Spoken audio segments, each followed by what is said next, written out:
Hello. I know the last upload was like 3 days ago, but my motivation for these and creative energy I have available kind of comes in spurts. I don't really have excess energy to spare during school semesters, so anytime I go on break, I like to do as many as possible in that time frame.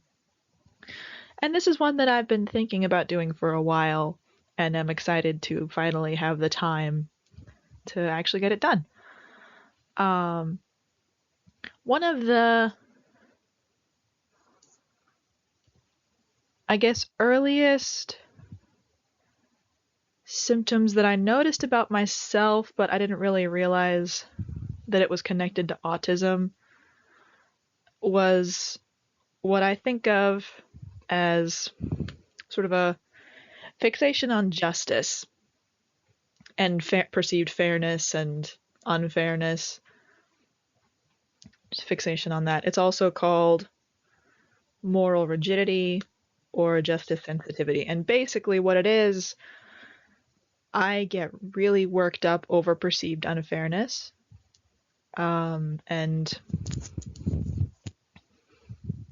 always have things like it varies too, because when I was a kid there were more things that felt unfair, and I had to kind of learn, like, okay, well, actually that's not unfair, that's maybe not worth getting worked up about, but some things are worth getting worked up about. And so I kind of wanted to go into what this looks like, what it's looked like throughout my life, and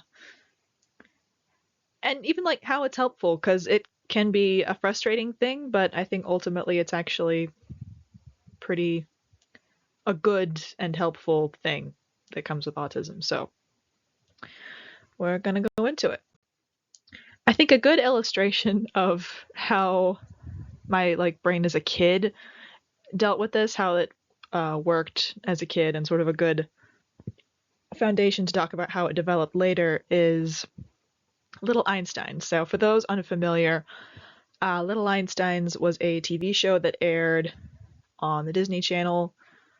It only ever had 2 seasons, but it's about these four kids, a kid named Leo, his little sister Annie, and their friends June and Quincy, who go on adventures with their sentient rocket ship, and they learn about classical art, classical music, um, and yeah, they just travel around learning about different classical art and music. So a lot of my early absorption of music and art was from this show. They would have the rocket ship flying through different famous paintings and stuff. It was fun. I really liked it. Um, Very musical. My favorite character was Leo because he was sort of the leader of the group, but I also liked the rocket ship. And I would like to talk a little bit about what my favorite episode was, and I'm prefacing it as it was my favorite episode because I'm about to talk about something about it which frustrated me as a child. um, so just no going in. I actually really liked this episode. It's just the conclusion of everything was frustrating. Here's kind of the sequence of events. They find out about this knight who's trapped in a tower with a violin, and sort of where my I'm also including sort of what I was thinking watching this, as far as I hope they get him out of there. I was really into knights and dragons as a kid, so this episode was fun because it involved knights, and the good knight wore blue, which was my favorite color, which is going to come into play later. Um, and they discover he's been put there by this bad knight. These are literally their names: Good Knight and Bad Knight. Um, who spends the entire episode fighting against the little Einsteins as they try to free this good knight from the tower. And I remember being because he gets embarrassed multiple times trying to prevent them from rescuing the good knight. He lands in a haystack during a joust at one point. And that was very satisfying for me as a kid to watch. Yes, he's getting his just desserts. Um, and presumably there's going to be some kind of final justice for him. I don't know what I thought that was going to be when they finally rescue the good knight. What happens is they rescue the good knight, and then somehow that breaks a spell, on the bad one and he becomes good. It was never established he was under any kind of spell. He's been very mean the entire time. Or it puts a spell on him that makes him good. I don't remember exactly. I don't think there was much of an explanation. But as a kid, I was so confused and kind of irritated, actually, because everyone's just kind of cool now. The two knights become buds. One literally kidnapped the other one and kept him locked in a tower for I don't know how long it's supposed to have been. And they're just cool now because of magic, I think. And it was so confusing as a child who was like, no, this guy like needs to face some kind of consequences. We're not just excusing kidnapping. Why are we doing that? So like I loved this episode and I rewatched it multiple times, but the ending always bothered me because it was like, how is that fair? He just faces no consequences. The other guy was trapped in a tower. Clearly he was not happy about being there. Let's ignore the fact that he could fit through the bars on the window. They can always fit through the bars on the window in kids shows. I don't know. But yeah, so that was very confusing and a good example, I think, of like how my brain processed justice and unfairness as far as like this guy doesn't really face consequences. The haystack thing is like the only time, and that's really just funny. He also rides a cello. I don't know if you can see it in the picture, but his steed is a cello. So I don't know if that means the violin the good knight is playing is actually alive, but again, maybe we don't put too much thought into this, I guess. Yeah, it was a fun show. I enjoyed it. My other favorite episode involved dinosaurs and a T-Rex who like you thought was going to be bad and then is actually a good guy the whole time. And I liked stories like that, but it's different because the T-Rex never actually does anything bad. It's just they're all scared of him because he looks kind of scary. So I liked stuff like that where it was like, oh, he's not actually bad. He just looks and acts different.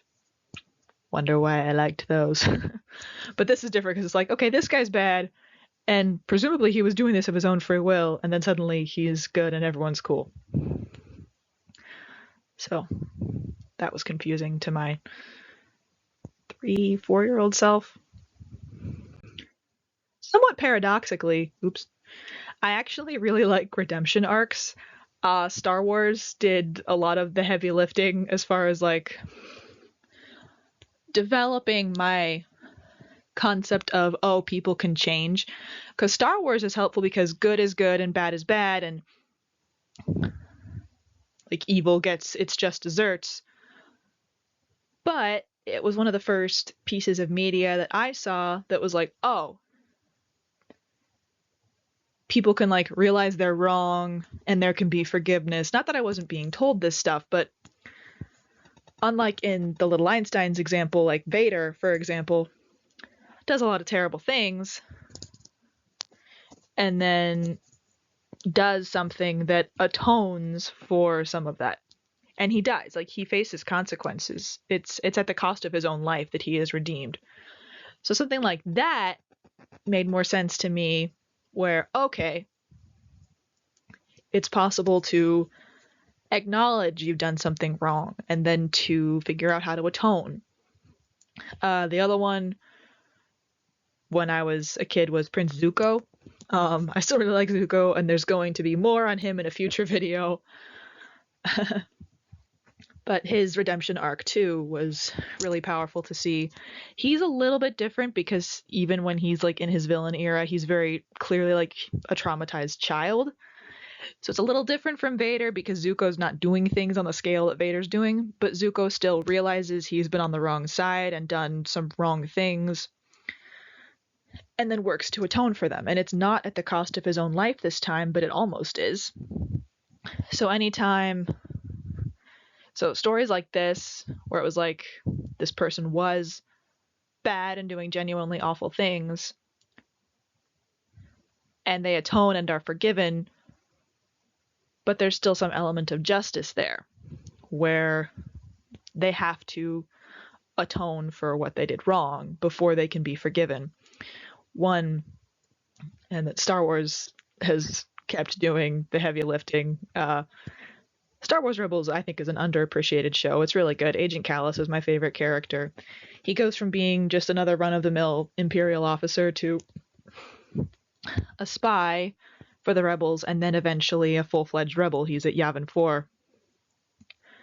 One really great thing about his arc is that he was complicit in a genocide the Empire committed, so, legitimately awful. And then over time, he sort of starts to acknowledge and realize the Empire's wrong. And he becomes a spy for the Rebels, but they don't know who he is.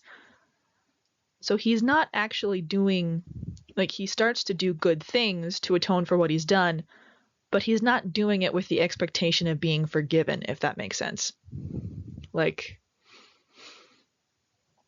He's doing this for atonement, but doesn't expect them to forgive him.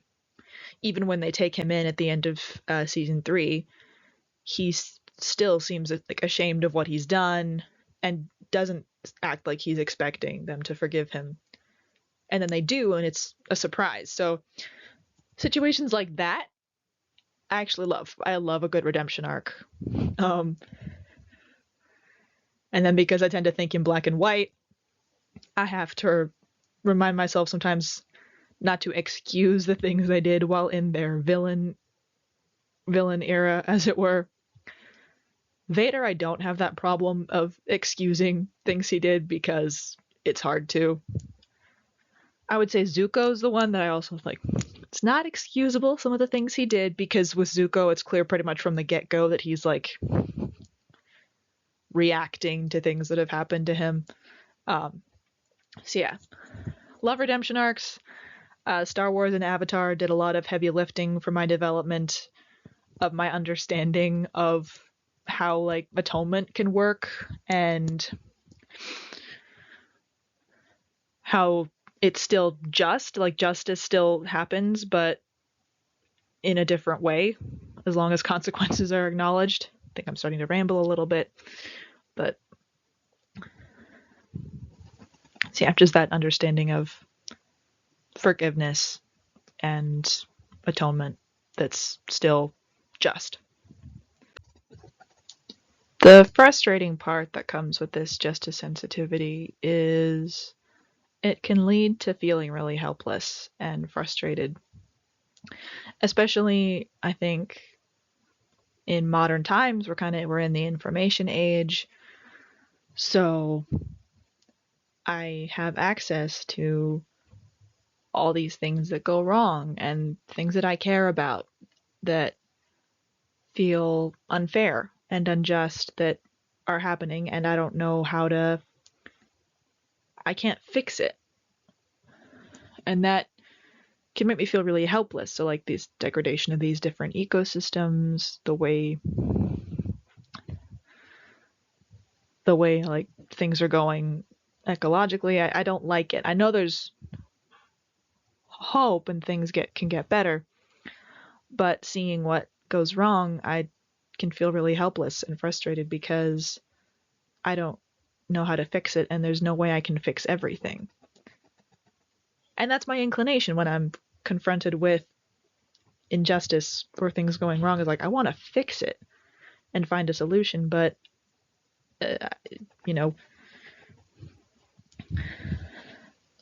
I can't do everything, especially since Trump got elected the second time. There's just been a lot happening in the past year that is really frustrating, with justice sensitivity and things that are happening in this country that feel so unfair and wrong. And I don't know what to do other than talking about it and acknowledging that it isn't right.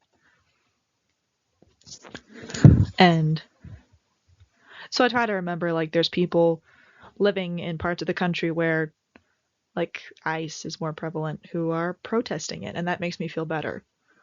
Where I used to live in Oregon, there's people protesting, and that makes me feel better. because I know there's other people who care about what's happening and think it's wrong and want it to stop and are able to be more directly involved in protesting against it. So trying to remember that there are other people who care about these issues, other people who are maybe in better positions than I am, at least right now, to do things about them. And they are doing things. That's the biggest help, I think, when I feel frustrated or discouraged. And I try to find like ways to talk about things that happen, things that are wrong, and support organizations and people who are trying to fix things. So aquariums that I know are involved in conservation efforts, or zoos, or other places like that. Trying to figure out ways to support those organizations so that they can keep doing what they're doing. I've also been trying to find outlets for the nervous energy that I get when I get really frustrated with unfairness. So catharses. I've been watching a lot of Batman the Animated Series recently because in that show, the injustice gets foiled by the end. It's the corrupt businessman gets beaten up at the end, and then everyone knows what he's doing is wrong, so he faces consequences. Or the Joker gets depantsed on TV, because that is actually something that happens in one of the episodes. So it's like it's comical, but justice is served, and so just watching Batman has become a little bit of escapism for me. I also try to find constructive things to do, constructive outlets for that energy. Knitting, I think, was a stim for me before I knew what autism was or that I had it, because it's very repetitive, and I have a thing that I made at the end of it, which is helpful. It's really cathartic to just make something and give that energy an outlet where I can see some kind of result at the end. So knitting's helpful, anything creative, perler beads, been doing a lot of perler beads lately. Anything I can do to give my energy an outlet and have something tangible that I made at the end of it. YouTube has been another outlet, I think. Just, I'm a verbal processor, so, which is why this video is getting so long. So I'm going to try to wrap it up. Even though I just spent some time talking about how this can be frustrating, I want to reiterate, I wouldn't change it. It means that I care really deeply about getting involved in causes like conservation. I volunteered at a zoo for a couple summers, and I got to be involved in some small way with California condor conservation because the zoo had a breeding program, and one of my jobs was to tell people about it. Or I made toys for enrichment for different animals. I remember watching mountain lions play with a dragon that I'd made out of cardboard. It was really cool. So that was one way that I was able to get involved in conservation type stuff, and it was really fun. Or this summer I was at a bird sanctuary. I monitored tree swallows. I was able to help be involved in the preservation of a local species that is kind of under threat from invasive sparrows right now. So stuff like that feels really good. It's small, but it's a way that I can be involved in causes that I care about. Just talking to people. Sometimes I'll know more about a topic than somebody I know, and then, or they'll know more than I do about other topics, so we can exchange information, and then more people know about causes and want to get involved in them. So just increasing the knowledge that exists in the world about different things is a powerful tool, and it's slow spreading, but sometimes just talking to people is the first step.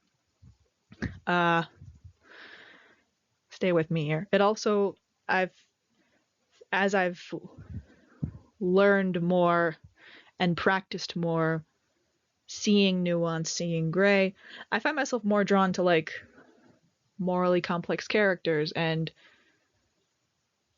I'm gonna do a whole video about this guy Rorschach from Watchmen, because I realized, like, in a way, I read it for school, and just a little preview, I realized, oh, I understand what's going on in his head. I get that too.